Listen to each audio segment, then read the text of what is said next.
Get ready for the countdown. 10, 9, 8, 7, 6, 5, 4, 3, 2, 1, 0.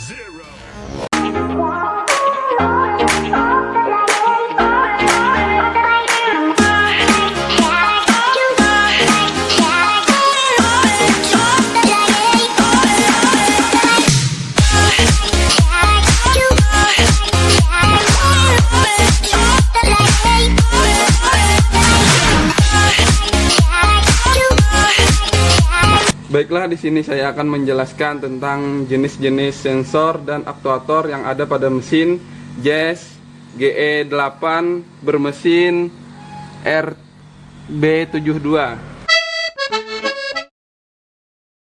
Baiklah, di sini kita akan mengenal jenis-jenis sensor.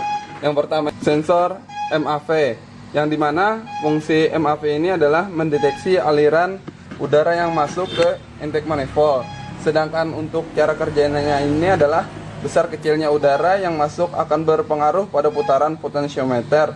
Karena potensiometer berputar, maka tegangan output dari potensiometer juga berubah. Nah, sedangkan besaran tegangan dari potensiometer ini diterima oleh ECU sebagai sinyal. Nah, oke, sensor yang kedua adalah MAV atau sensor manifold absolute pressure, yang terletak di atas intake manifold. Sedangkan fungsinya adalah mendeteksi atau mengukur volume udara yang masuk berdasarkan kevakuman yang terjadi di dalam intake manifold. Nah, untuk cara kerjanya ini adalah MAV sensor akan mengubah tekanan udara di dalam intake manifold menjadi nilai tegangan listrik. Ketika terjadi perubahan tegangan listrik yang dibuat MAV sensor, maka ECU akan menganggap bahwa terjadi perubahan tekanan pada intake manifold. Nah, itu adalah cara kerja dari MAV sensor. Yang ketiga adalah sensor TPS atau throttle position sensor. Nah, letaknya ini di bagian belakang throttle body. Sedangkan fungsinya adalah untuk mendeteksi sudut pembukaan katup throttle yang nantinya akan mengeluarkan tegangan variasi untuk dikirim ke ECU. Sedangkan untuk cara kerjanya adalah ketika throttle berputar, potensiometer juga berputar dan nilai tahanannya juga berubah. Karena nilai tahanannya berubah, tegangan yang dikirim ke ECU juga ikut berubah. Nah, untuk nilai tegangannya tersebut adalah sebagai sinyal dari yang diterima oleh ECU. Sensor yang keempat adalah sensor O2 atau sering disebut dengan oxygen sensor. Nih, yang ini. Untuk letaknya di atas exhaust manifold. Untuk fungsinya adalah mengetahui seberapa tepat campuran bahan bakar dan udara berdasarkan jumlah oksigen pada gas buang. Untuk cara kerjanya ini, dia melakukan perbandingan kandungan oksigen yang diukur jika kandungan oksigen di dalam gas buang sekitar 3%, sedangkan O2-nya sensor menghasilkan tegangan 0,1 volt. Untuk sensor yang terakhir atau sensor kelima yaitu knock sensor. Nah, fungsi knock sensor ini adalah yang ini, mendeteksi atau mensensor jika terjadi knocking atau getaran atau ketukan pada mesin.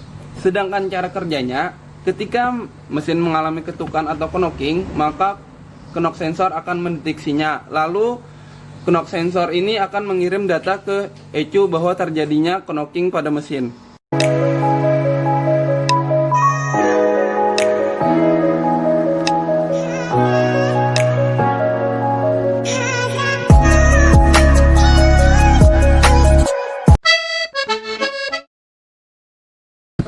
Nah, sekarang kita masuk ke mengenal jenis-jenis aktuator pada mobil Jazz. Yang pertama ini injektor. Nah, fungsi dari injektor ini adalah menyempurkan campuran bahan bakar dan udara ke dalam ruang bakar. Ini letaknya di atas head cylinder. Sedangkan cara kerjanya ini adalah injektor bekerja berdasarkan elektromagnetik yang diatur oleh ECU. Bahan bakar disemprotkan dengan halus. Terkadang tiap injektor dirangkai dengan tahanan luar.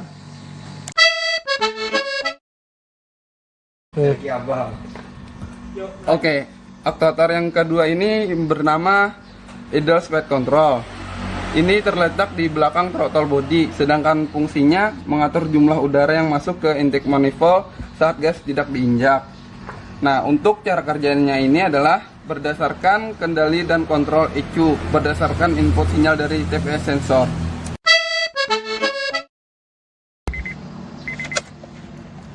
Oke, aktuator yang ketiga ini bernama check engine. Check engine ini berfungsi untuk mengetahui pengemudi bahwa terjadinya ada kerusakan pada sensor mobil.